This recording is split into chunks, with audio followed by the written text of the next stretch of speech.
Olá, seja bem-vindo, bem-vinda ao canal Reflexões e Caminho. Hoje vamos voltar a falar sobre um tema que nunca se esgota. Esse tema, ele é a base de diversos, dezenas de episódios no nosso canal. Nosso canal conta com mais de 400 episódios com, com temas diversos, basicamente todas as partes do Livro dos Espíritos.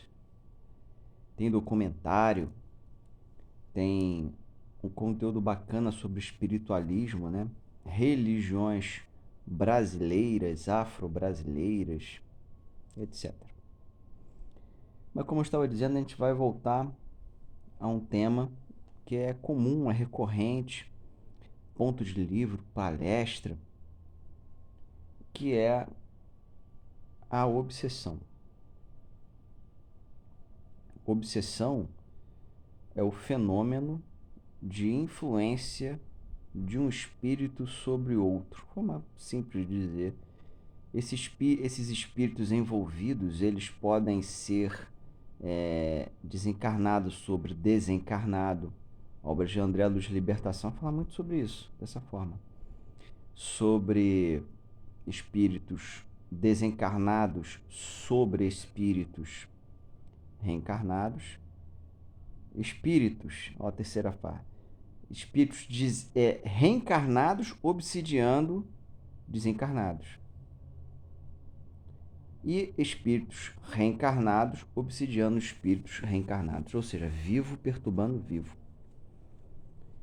Agora, quem é o obsessor, né? O obsessor, a gente tem a ideia de ser aquele vilão, aquele bandido fidagal, aquele inimigo de eras e eras e eras e eras. Na verdade, não. O obsessor, a maior parte das vezes, ele é um desorientado mesmo, que atua mais como um vampiro, como um carrapato, e esses são relativamente fáceis de lidar, do que aquele terrível que você matou ele no século IV depois do Cristo e vem te atazanando, né, ao longo da existência.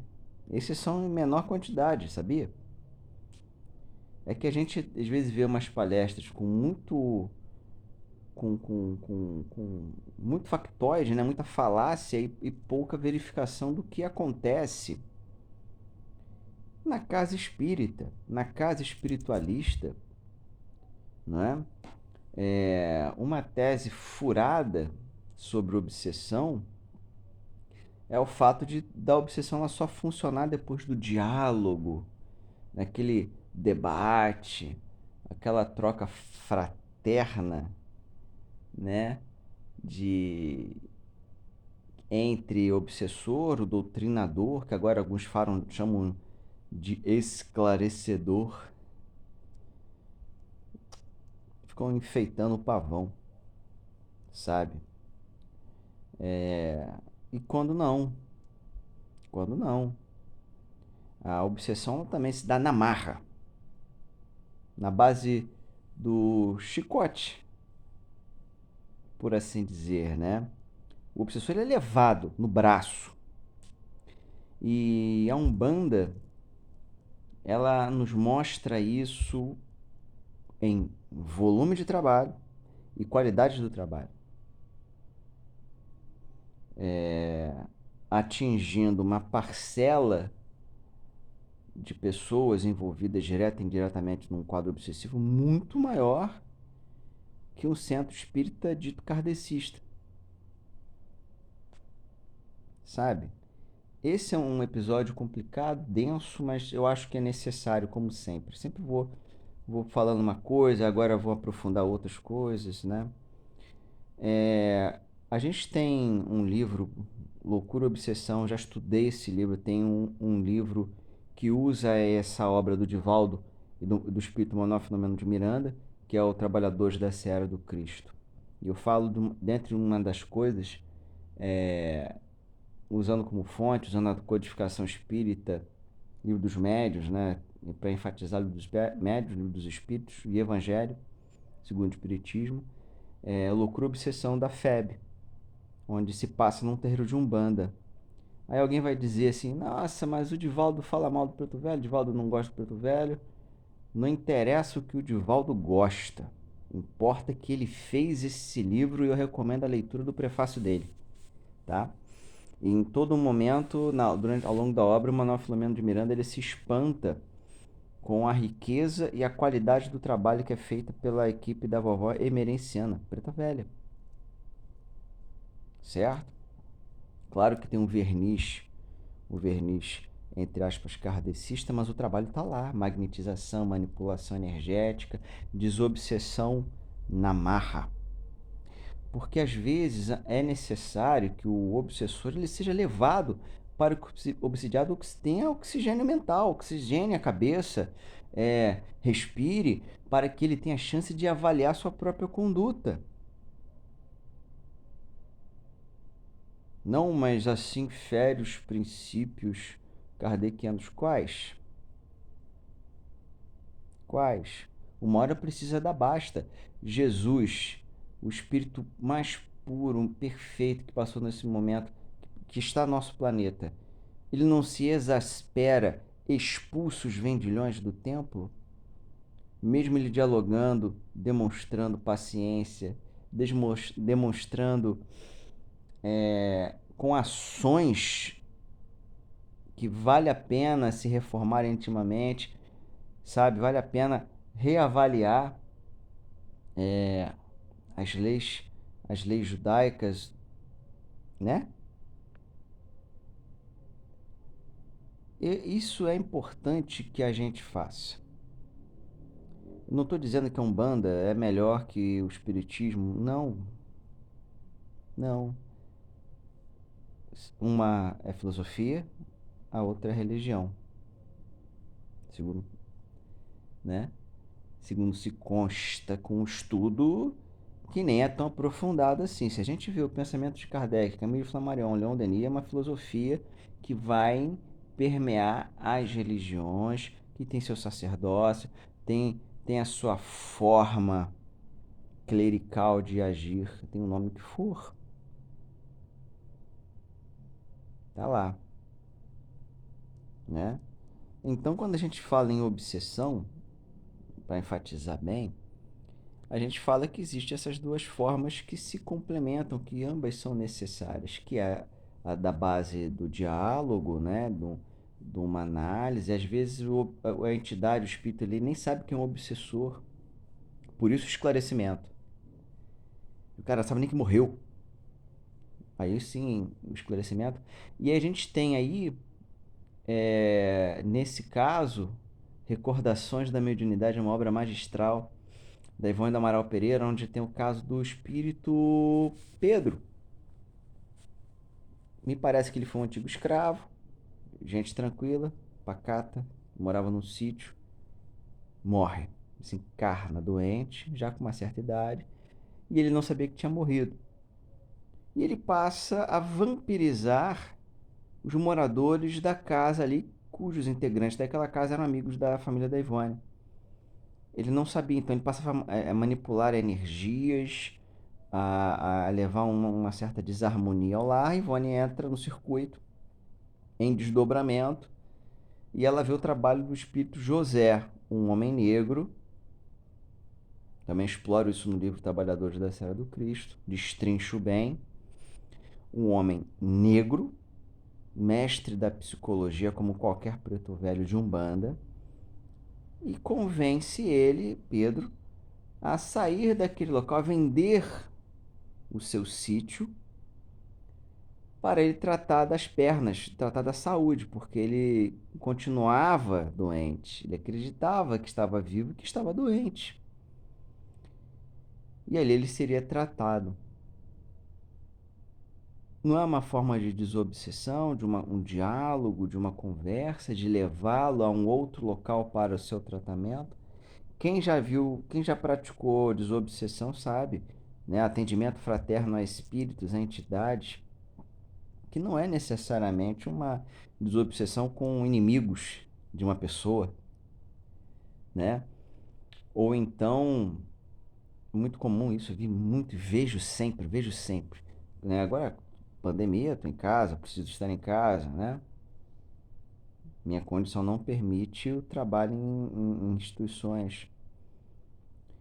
Mas eu via muito isso, um espírito alcoólatra se fixou a determinada pessoa, nunca tinha visto aquela pessoa na vida, não o odiava, mas bebia com ele. E num diálogo foi só, você precisa se tratar, você não quer ser feliz? Ah, eu quero ser feliz. Então, por que você não aceita a sua ajuda? Não, é um diálogo. E os espíritos, isso eu via as dezenas. Acho que é o caso que eu mais vejo é desse tipo. Ele é levado, cuidado, tratado, amparado e etc. E quando possível, ele até dá notícia, sabe? É diferente. Não, eu odeio ele, eu vou atazanar a vida dele e pororó pão duro. Esses às vezes são levados na marra, porque não querem perdoar. E a pessoa, como eu já disse antes no início dessa reflexão, ela precisa, ela precisa pensar.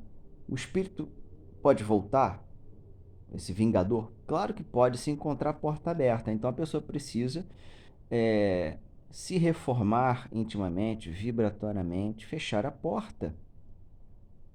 Joaquim fala muito isso. Ele fala mais ou menos assim: todo mundo gosta de receber um presente, um elogio é um presente. Mas se a gente passar a observar que uma ofensa é um presente espinhoso, pesado, feio, que a gente escolhe aceitar, a percepção das nossas relações muda. Isso ele fala, Joaquim fala muito isso. Não aceitar uma ofensa, né? Entender que a pessoa é mais limitada que você tem que ter paciência. São coisas simples que fazem parte de qualquer tratamento desobsessivo que é continuado. Você não precisa de uma casa espírita para fazer sua desobsessão. A gente é cercado por uma nuvem de testemunhos, conforme Paulo de Tarso disse assertivamente, acertadamente, há quase 2000 anos atrás. Nuvens de testemunhas boas e mais. Gente que por esporte quer ver a gente cair. Nunca nos viu, mas quer ver a gente cair. É igual ver vídeo cacetada na televisão. Né? A gente não quer passar por uma vídeo cacetada, mas a gente vê, a gente ri. E como tem espíritos assim, que são descompromissados com a verdade, com o bem, mas que também são descompromissados com o mal. São aqueles amorais. A sentido de negação. Não são os imorais ou os moralizados. Esse grupo é o maior, pelo que a gente já verificou, sabe? Independente do que fala a obra A, B ou C, controle universal do ensino dos espíritos, é experiência mediúnica. Experiência na vida material, na vida mundana, na vida profana. Chame como quiser. E uma outra coisa que é bom falar sobre a obsessão, né? Às vezes a pessoa vai na casa espírita, vai no terreiro, vai aonde for, numa igreja. Na igreja faz muita desobsessão também, por incrível que pareça.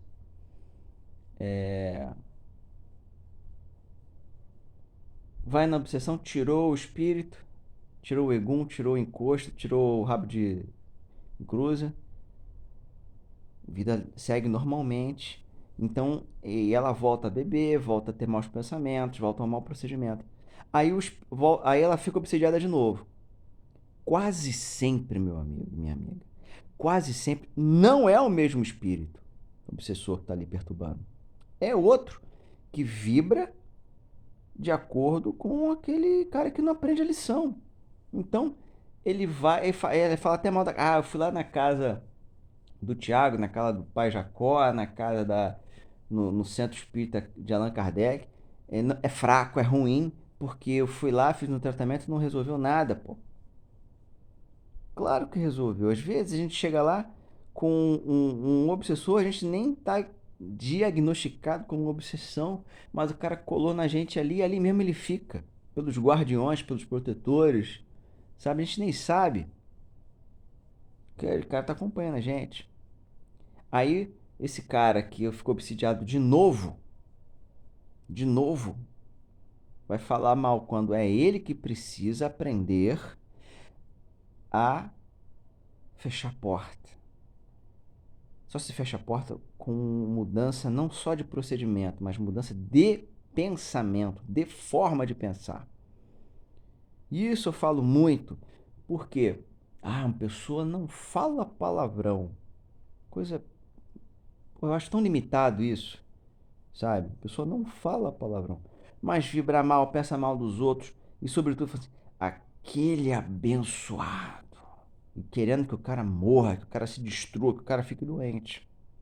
Mas ele não fala palavrão. Quem é o obsessor? Sabe?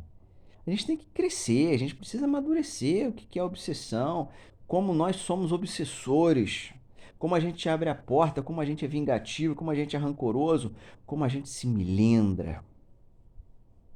Isso é forma de obsessão também. Então, se é aquilo, se eu preciso fazer um tratamento desobsessivo com a técnica que for,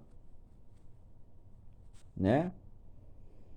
Eu preciso entender que eu tenho uma coparticipação, uma corresponsabilidade no meu tratamento e até mesmo na relação com aquele espírito que está ali, seja ele vingativo ou não. Eu tenho que fechar a porta. Eu preciso fechar a porta. Porque somente assim eu serei feliz. Somente assim eu vou resolver os meus problemas. Ou melhor, não vou resolver meus problemas. Somente assim eu saberei lidar com meus problemas. De ordem material, de ordem financeira, de ordem mental, de ordem sentimental, de ordem espiritual. Sabe? Então esse episódio nosso de hoje aí fala um pouco, mas de uma forma mais contundente, sobre a obsessão, seus atores, como se resolver obsessivamente, né? Como se resolver, né?